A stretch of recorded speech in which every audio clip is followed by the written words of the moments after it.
Kale was not like the other Zorathians. While most of his kind moved through life with cold precision, Kale often found himself lost in thought. He worked as a medic aboard the Zorathian Healer Asterisk, a massive spaceship that traveled across the stars to assist injured crew members and study alien biology. His job was important, but it had started to feel empty. Day after day, he patched up wounds, analyzed samples, and followed orders without question. But deep down, Kale wondered if there was more to life than just doing what was expected. The Zorathians were known for their efficiency. They valued logic above all else and believed emotions only got in the way of progress. To them, saving lives was about numbers. How many could be healed, how quickly, and at what cost. There was no room for kindness or connection. For years, Kale had accepted this way of thinking. It was all he had ever known. But lately, something inside him had begun to shift. He couldn't explain it, but he felt a growing sense of dissatisfaction, as though he were missing something vital. One evening, while monitoring communications from nearby star systems, Kale stumbled upon something unusual. A faint distress signal crackled through the static. At first, he ignored it. It wasn't his responsibility to investigate such things, but curiosity got the better of him. Adjusting the frequency, he tuned in and listened closely. The message came from a human spacecraft orbiting a distant planet. Something had gone wrong during a spacewalk, and one of the crew members was badly injured. What happened next changed Kale forever. Through grainy footage transmitted by the humans, he watched as they worked together to save their teammate. One person held the injured man steady while another operated controls to bring him back inside the ship. Their movements were frantic yet coordinated, their voices filled with urgency and fear. When the injured man finally made it inside, everyone sprang into action. They administered first aid, shared instructions, and encouraged each other despite the chaos. Kale couldn't look away. He had seen countless medical procedures in his career, but never like this. These humans weren't just focused on fixing the problem. They cared deeply about the person lying before them. Their eyes reflected determination, their hands moved with purpose, and their words carried hope. Even when the situation seemed dire, they refused to give up. It was messy and imperfect, but also strangely beautiful. For hours, Kale replayed the footage, studying every detail. He noticed how the humans supported one another, offering words of reassurance even when they were scared.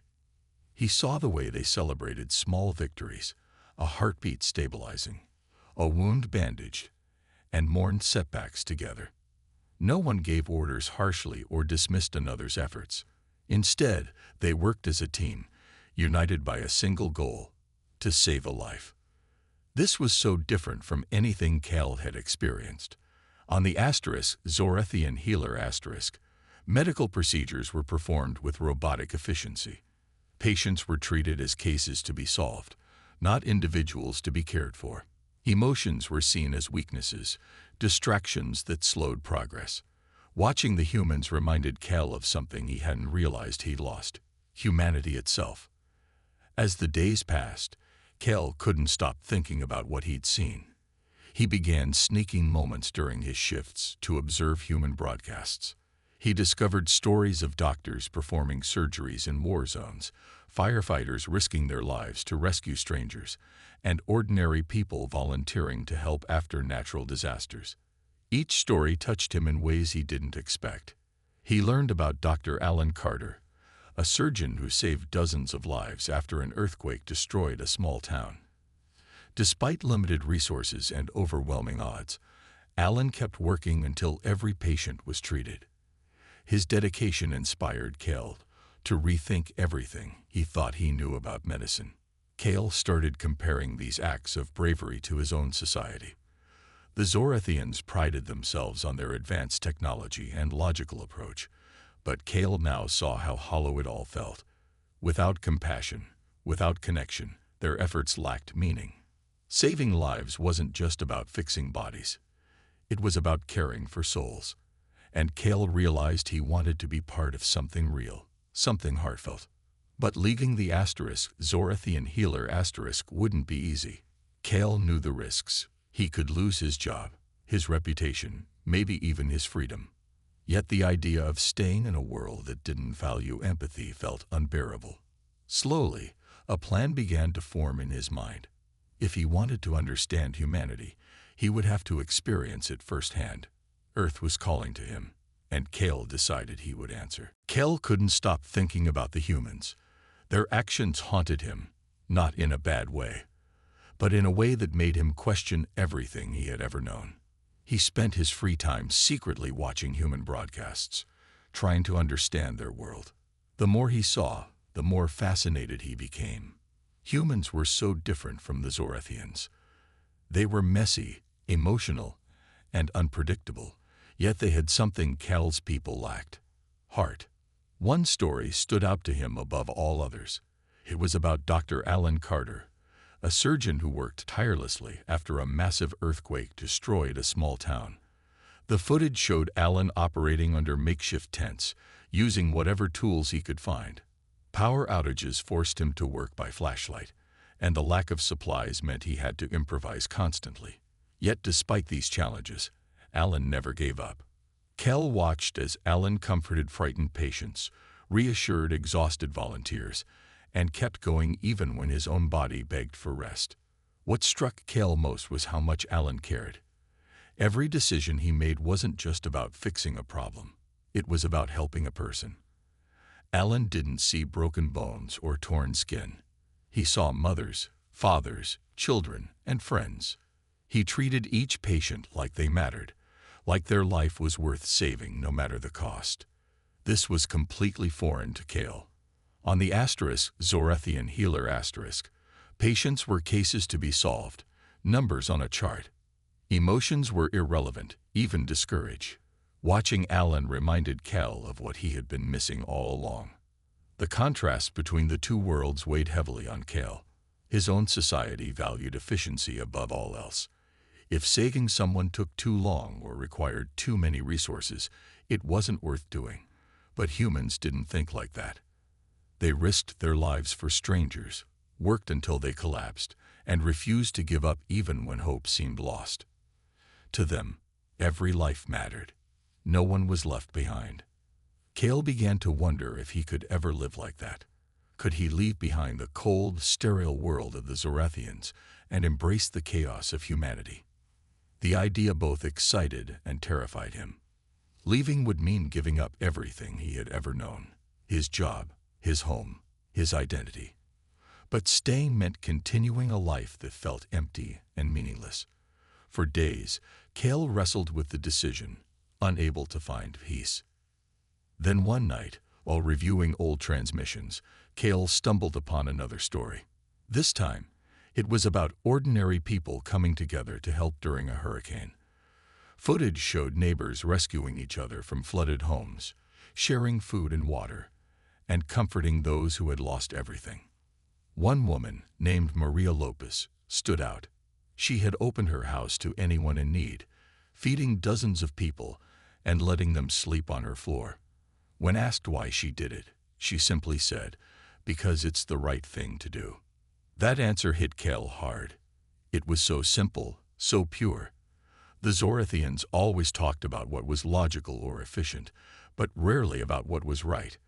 Maria's words echoed in Cal's mind, pushing him closer to a decision. He realized he didn't want to live in a world where right was ignored in favor of efficient. He wanted to be part of a community that cared, that acted with love and compassion, even when it was hard. But getting to Earth wouldn't be easy. Kale knew the risks. Traveling to another planet without permission was forbidden, and if he got caught, the consequences would be severe. Still, he couldn't shake the feeling that this was what he was meant to do. Determined, Kale began making plans. Using his access to restricted databases, he forged travel documents and secured passage on a cargo ship bound for Earth. It wasn't glamorous. In fact, it was dangerous. But it was his only chance. As the day of departure approached, Kale felt a mix of emotions. Excitement bubbled inside him at the thought of meeting real humans and learning from them. But fear lingered too. What if they rejected him? What if he didn't belong? These doubts gnawed at him, but he pushed them aside. He reminded himself of Alan's determination, Maria's kindness, and all the other stories that had inspired him. If humans could face earthquakes and hurricanes, surely he could face an uncertain future. The moment finally came. Cale boarded the cargo ship, leaving behind the only life he had ever known.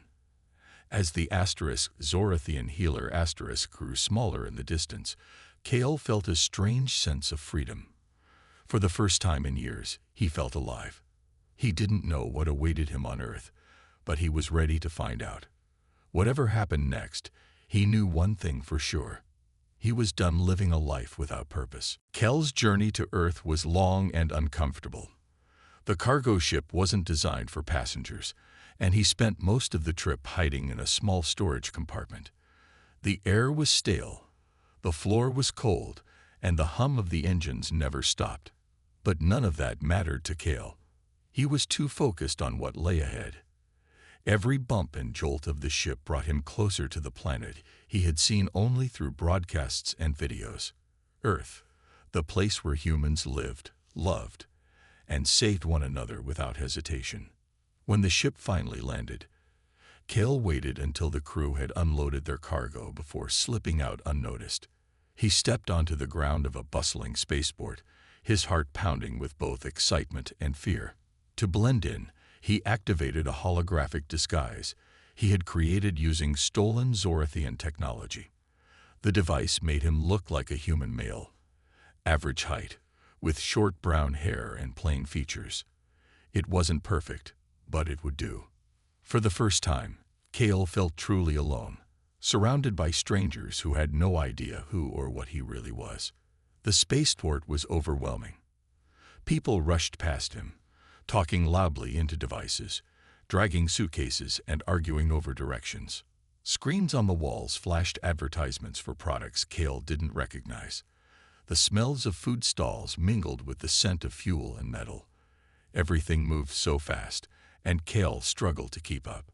Simple tasks, like figuring out how to leave the building, felt impossible. He stood frozen, unsure of what to do next. "Hey, you okay?" a voice asked. Cale turned to see a young woman watching him curiously. She had curly black hair, warm brown eyes, and a friendly smile. Her name tag read Rachel Monroe, and she wore a uniform that suggested she worked at the clinic nearby. Cale stammered, caught off guard. He hadn't expected anyone to notice him, let alone speak to him. "I'm fine. Just new here." Rachel nodded knowingly. "First time on Earth, huh?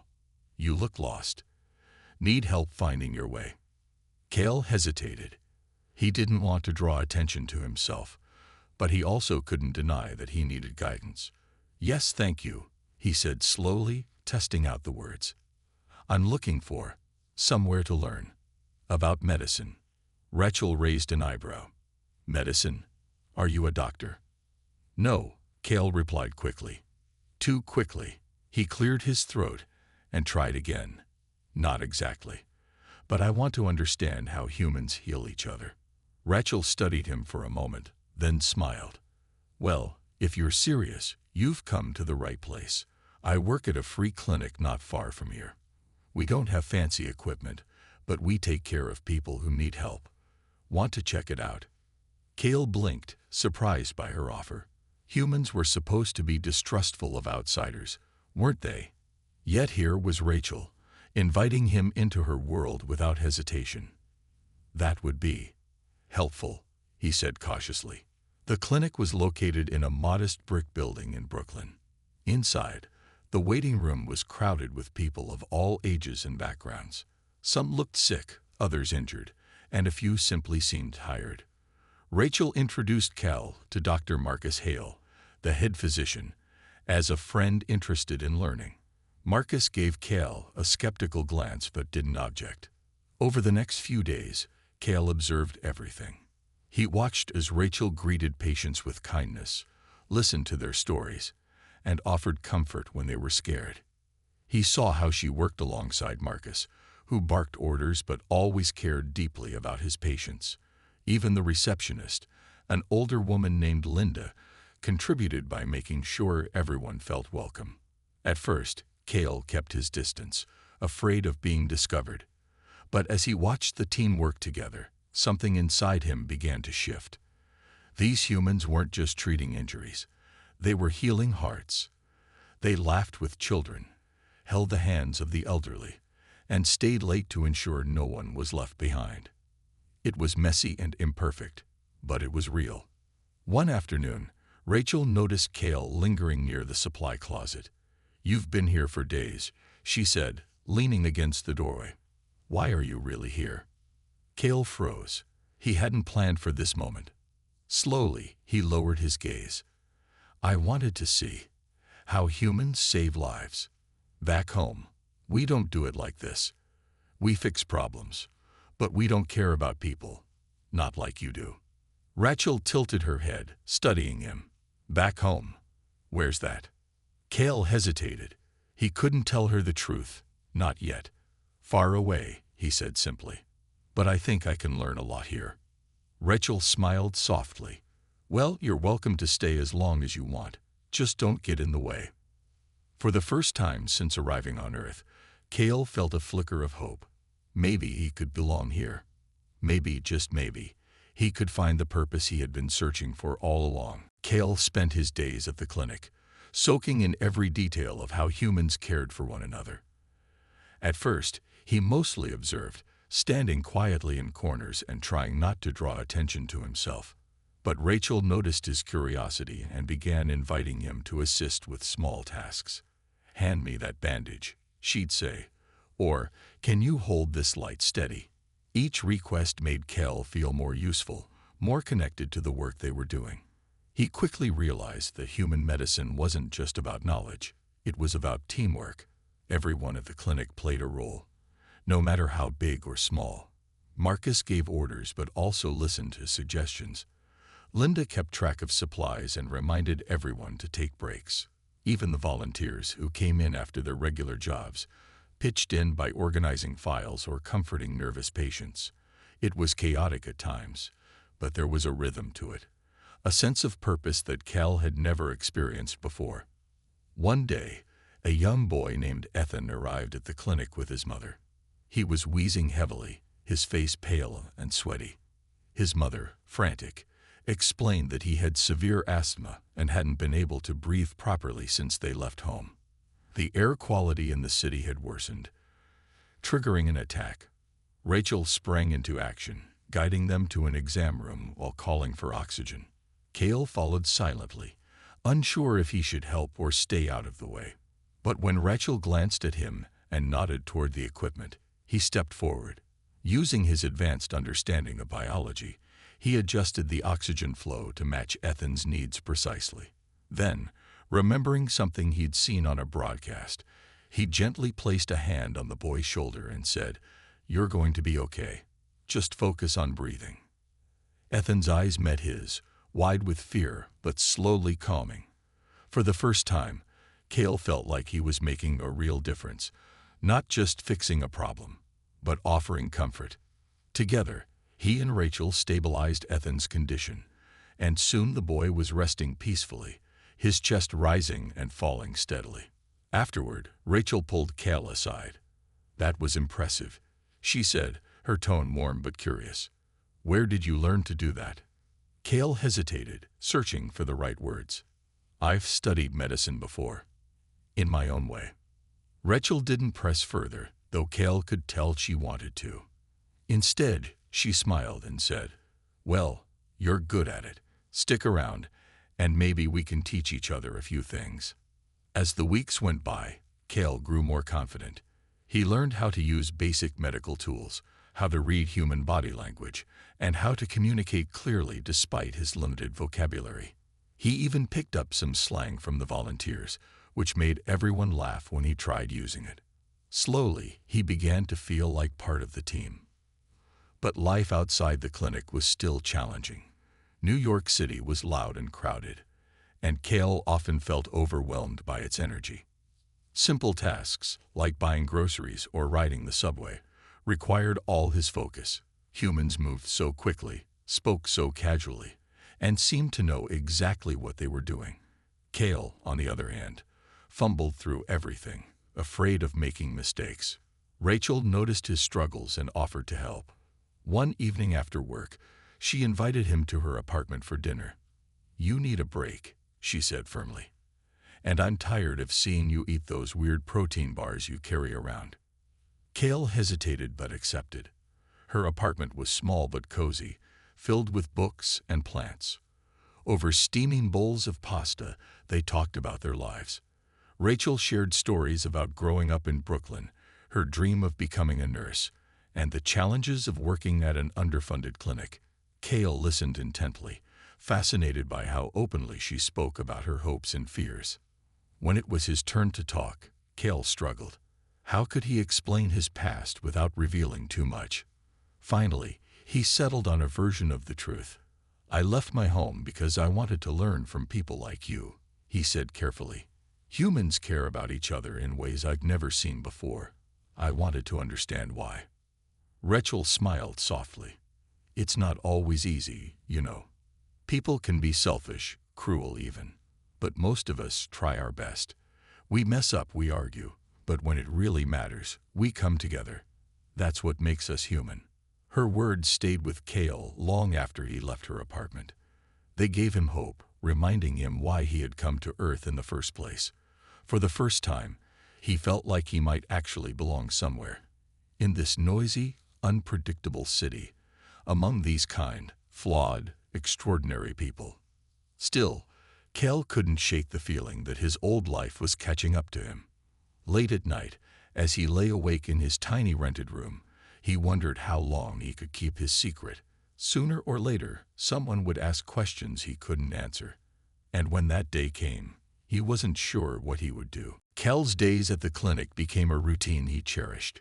He started each morning by helping Rachel prepare the treatment rooms, organizing supplies, and checking on patients who had arrived early. The work was simple but meaningful, and Cale found himself looking forward to it more than anything else. For the first time in his life, he felt like he was part of something bigger than himself. Rachel continued to teach him about human medicine, explaining things patiently whenever he asked questions. She showed him how to read charts, administer basic medications, and recognize signs of distress in patients. Cale soaked up every lesson, amazed by how much humans relied on intuition as well as science. They didn't just treat symptoms. They listened, observed, and adapted based on what they saw. It was messy and unpredictable, but also deeply rewarding. One afternoon, a young woman named Claire came into the clinic with her baby, Mia. The child was running a high fever and wouldn't stop crying. Claire looked exhausted, her eyes red from lack of sleep. She explained that she couldn't afford a hospital visit and hoped the clinic could help. Rachel immediately took charge, examining Mia while reassuring Claire that everything would be okay. Cale watched quietly, noticing how Rachel stayed calm under pressure. She checked Mia's temperature, listened to her breathing, and gently examined her ears. When she turned to grab medicine, Cale stepped closer. "Can I try?" he asked softly, surprising even himself. Rachel hesitated for a moment, then nodded. "Sure, just be gentle." Cale knelt beside the crib where Mia lay fussing. He remembered seeing similar cases in human broadcasts and recalled the importance of soothing touch. Carefully, he placed a hand on the baby's forehead, murmuring soft words to calm her. To his relief, Mia's cries began to quiet. Encouraged, he followed Rachel's instructions to administer the medicine drop by drop. By the time they finished, Mia was sleeping peacefully, and Claire was wiping tears from her eyes. "Thank you," she whispered, her voice trembling. "Both of you." Cale felt a warmth spread through his chest. This was why he had come to Earth, to make moments like this possible. Helping Claire and Mia reminded him of the stories he'd seen, where humans went above and beyond for one another. He realized he wasn't just learning about medicine. He was learning about connection, trust, and love. But not everyone at the clinic trusted Cale. Dr. Marcus Hale still eyed him with suspicion. One evening, after a long day of treating patients, Marcus pulled Cale aside. "You've been here for weeks now," he said bluntly. "And you're good at what you do. Too good. Where did you learn all this? You're not exactly normal." Cale froze, his heart racing. He had known this moment might come, but he hadn't prepared for it. "I've studied medicine," he replied cautiously, "in my own way." Marcus crossed his arms, his expression skeptical. "That doesn't answer my question. Who are you really?" Before Cale could respond, an alarm blared through the clinic. A call had come in. A multi-car pileup on the highway required immediate medical attention. Without hesitation, Marcus turned to Cale. "We'll talk about this later. Right now, we need all hands on deck." The scene at the accident site was chaotic. Cars were crumpled against barriers, glass scattered across the road, and emergency vehicles surrounded the area with flashing lights. Paramedics shouted orders, firefighters worked to free trapped victims, and bystanders huddled together, watching in shock. Cale followed Marcus and Rachel into the fray, his mind focused on the task ahead. They moved from car to car, assessing injuries and providing care. Cale used his knowledge to identify fractures, internal bleeding, and other critical issues quickly. His efficiency impressed Marcus, who began assigning him more complex tasks. At one point, Cale stabilized a man with a severe leg injury, using tools he'd never handled before, but instinctively understood how to use. Throughout the night, Cale worked tirelessly alongside the team. He comforted frightened victims, assisted with procedures, and carried supplies when needed. By the end of the ordeal, his hands were covered in dirt and blood, but he felt alive in a way he never had before. When they finally returned to the clinic, exhausted but relieved, Marcus approached Cale again. This time, his tone was softer. "Listen," he said, rubbing the back of his neck. "I don't know your story, and maybe I don't need to. But tonight, you proved yourself. You saved lives. So whatever secrets you're keeping, just make sure they don't hurt anyone, okay?" Cale nodded, grateful for the reprieve. "I won't," he promised. As he walked home that night, Cale reflected on the events of the day. He had faced challenges, earned respect, and made a difference, but he also knew his past wasn't far behind. Someday, he might have to reveal the truth about who and what he really was. Until then, he would keep learning, keep helping, and keep earning the trust of the people who had welcomed him into their world. Cale's life at the clinic had become a delicate balance. On one hand, he felt more connected to the humans around him than ever before. They trusted him, relied on him, and treated him like family. On the other hand, the weight of his secret grew heavier with each passing day. He knew it was only a matter of time before someone discovered the truth about him. And when that happened, he wasn't sure what would come next.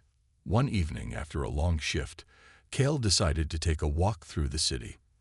The streets were alive with energy, filled with the sounds of laughter, music, and distant traffic. He passed street vendors selling hot dogs and pretzels, children playing tag under flickering lampposts, and couples sitting on park benches sharing quiet moments. It was all so ordinary, yet to Cale, it felt extraordinary. These small, simple joys were things he had never experienced on the Zorathian healer *. Earth wasn't perfect, but its imperfections made it beautiful. As he wandered deeper into the neighborhood, Cale noticed a commotion near a corner store. A crowd had gathered, and voices shouted in panic. Curious, he moved closer and saw a man lying on the ground, clutching his chest. His face was pale, and sweat dripped down his forehead. A woman knelt beside him, crying for help. Without thinking, Cale pushed through the crowd and knelt beside the man. "I can help," he said firmly, though his heart raced. He quickly assessed the situation, recognizing signs of a heart attack. Using skills he'd learned from Rachel and Marcus, he instructed bystanders to call an ambulance and clear space around the man. Then, using techniques he'd observed during emergencies, he began performing CPR. The seconds stretched into minutes as Cale worked tirelessly, counting compressions and checking for a pulse. His arms burned with effort, but he didn't stop. Finally, the ambulance arrived, and paramedics took over. As they loaded the man into the vehicle, one of them turned to Cale and nodded. "Good job," she said simply. "You probably saved his life." Cale stepped back, breathing heavily, as the ambulance sped away. The crowd dispersed, leaving him alone on the sidewalk. For a moment, he allowed himself to feel proud. He had acted without hesitation, relying on both human knowledge and his own instincts.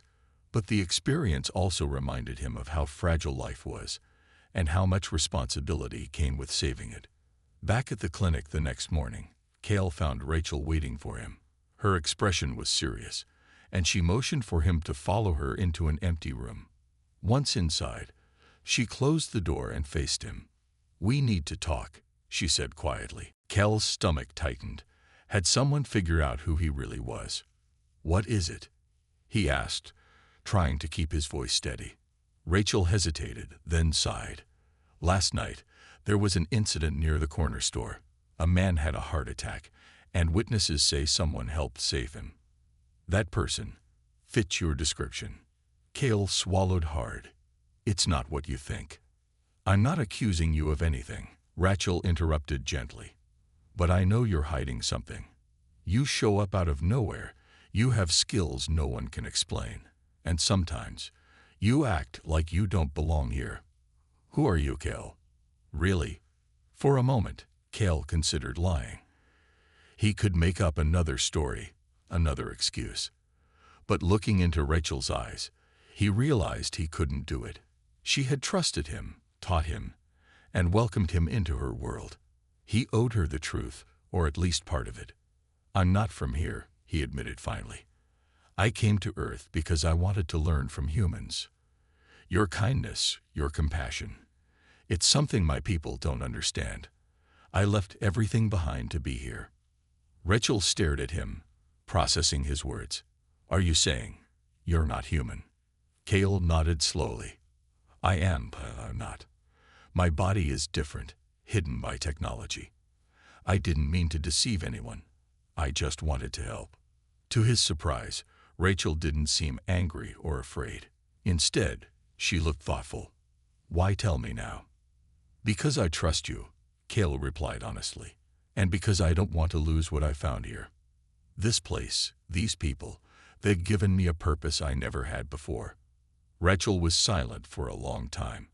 Finally, she spoke. "If what you're saying is true, then you're taking the huge risk being here. If anyone finds out—" "I know," Cale said softly, "but I can't go back. Not now." Rachel studied him for a moment longer, then gave a small nod. "Okay, your secret stays with me, for now. But you need to be careful, Cale.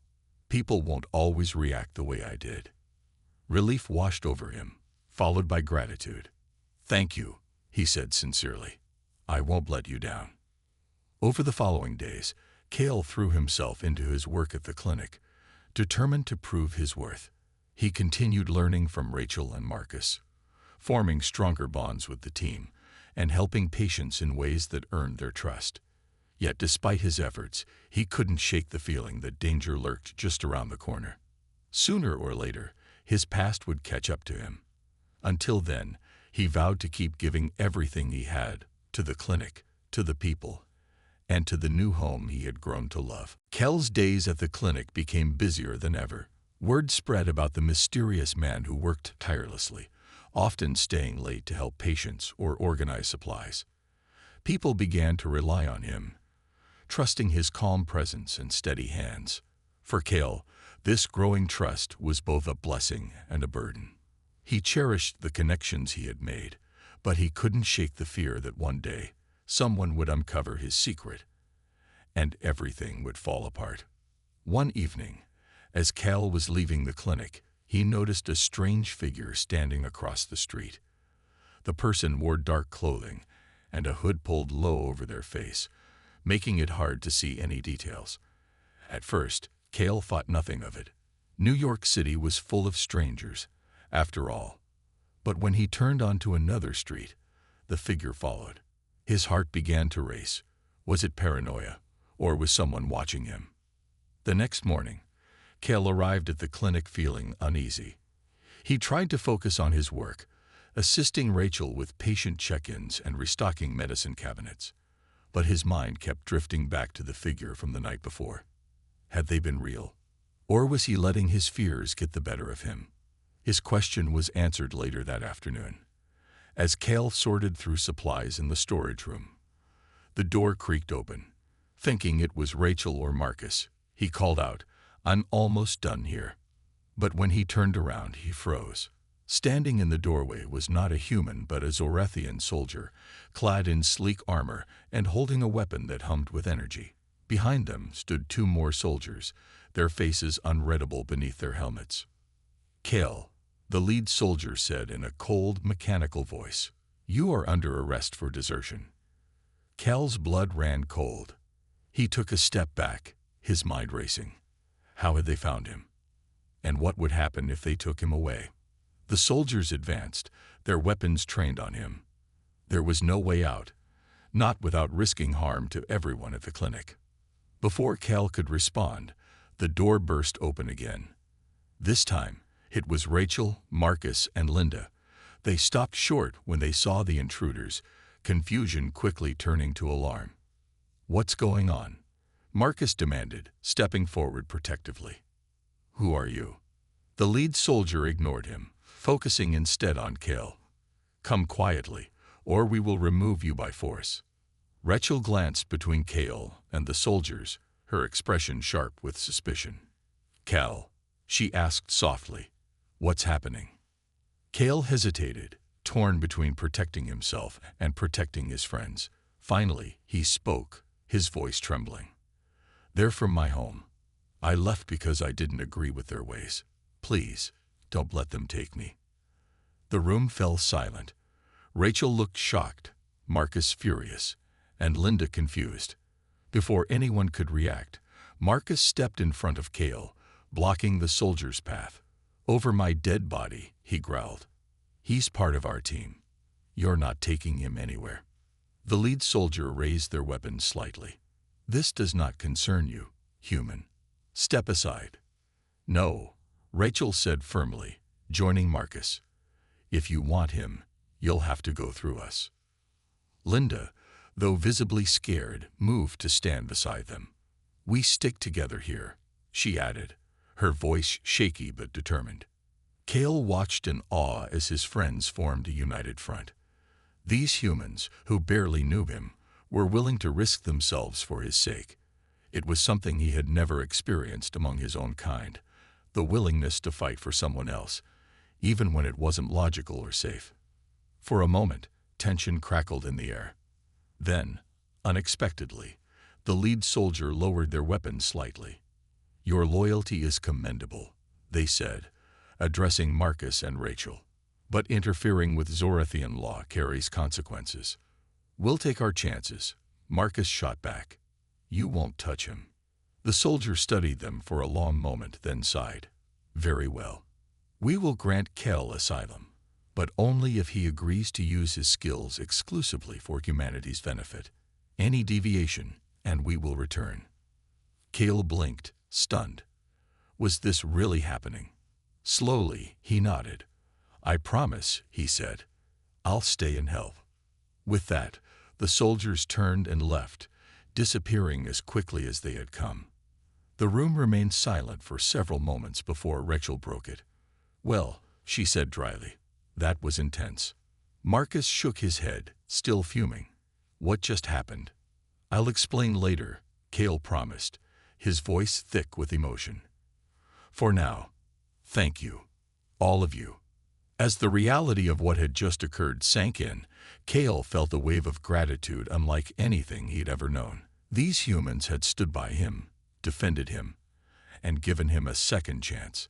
He vowed to honor their trust by continuing to give his all, to the clinic, to the community, and to the new family he had found on Earth. Months passed, and life at the clinic settled into a new rhythm.